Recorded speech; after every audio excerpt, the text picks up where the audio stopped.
China may outmatch American military in missile development and shipbuilding, says U.S. Defense Department report. Click subscribe to get more videos. Also don't forget to like and share this video.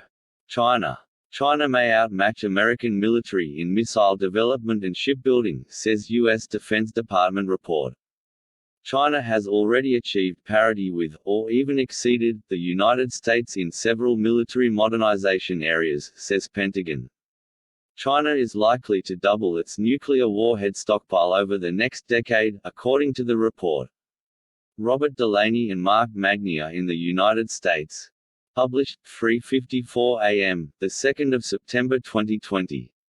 China may have surpassed American military capabilities in the area of missile development and shipbuilding, and is likely to double its nuclear warhead stockpile over the next decade, the U.S. Defense Department said in an annual report to U.S. lawmakers.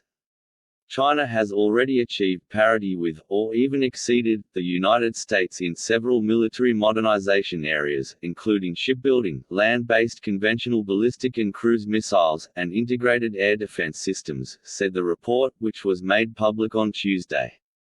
China's People's Liberation Army (PLA) has more than 1,250 ground-launched ballistic missiles (GLBMs) and ground-launched cruise missiles (GLCMs) with ranges of up to 5,500 kilometers (3,400 miles), compared with the U.S. military's single type of conventional GLBM, which is limited to a range of 70 kilometers to 300 kilometers (43 to 186 miles), and no GLCM.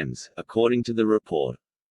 The Pentagon noted the progress in China's military had made since its first annual report to Congress in 2000, which assessed China's armed forces at that time to be a sizable but mostly archaic military that was poorly suited to the Chinese Communist Party's long-term ambitions.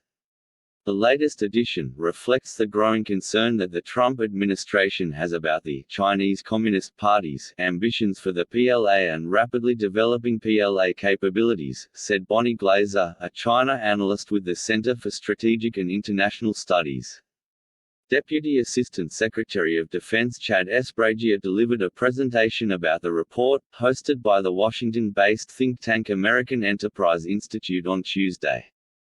China's missile systems have our full attention, as you might imagine, he said. In putting the report together, Esbragia said the Pentagon sought to use Chinese military and Communist Party documents whenever possible. At the same time, it worked to filter out party rhetoric that can be distracting to American audiences and cause them to underappreciate China's very ambitious plans.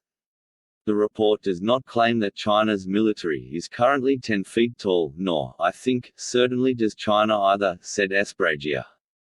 It clearly faces a number of challenges, and Beijing is working to overcome those, which is really an important point. Quote, "It is likely that China will seek to build a military that is equal to or in some cases superior to the U.S. military or the military of any great power that China perceives as a potential threat," added Esbragia, a former U.S. Marine attaché with Washington's embassy in Beijing.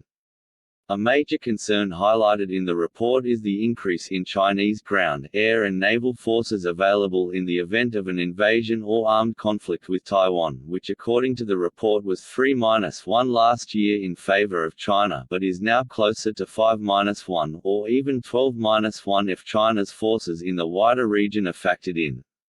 The Pentagon report follows a series of pronouncements by members of President Donald Trump's administration pledging to counter China's military operations in the South China Sea and near the self-governing island of Taiwan, which Beijing considers to be a renegade province. On Monday, Deputy Secretary of State Stephen Biegun called for closer Indo-Pacific defense relations with India, Japan and Australia, also known as the Quad, and an eventual formation of a North Atlantic Treaty Organization-style bloc for the Indo-Pacific, partly as a bulwark against potential threats from China. Last week, Trump's National Security Advisor Robert O'Brien called Beijing's claims in the South China Sea ridiculous.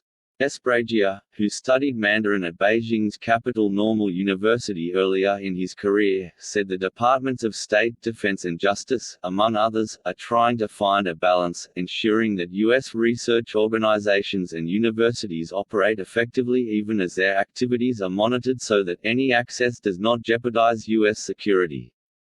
The Pentagon report also detailed the extent to which the PLA may be planning to build a network of military logistics bases overseas. Beyond its current base in Djibouti, the PRC is very likely already considering and planning for additional overseas military logistics facilities to support naval, air, and ground forces, according to the report. China has, likely considered, building such bases in Myanmar, Thailand, Singapore, Indonesia, Pakistan, Sri Lanka, United Arab Emirates, Kenya, Seychelles, Tanzania, Angola and Tajikistan, it said. Subscribe for more videos. Like this video. What do you think about China's military expansion? Drop your comment in the comment box and don't forget to subscribe for more videos.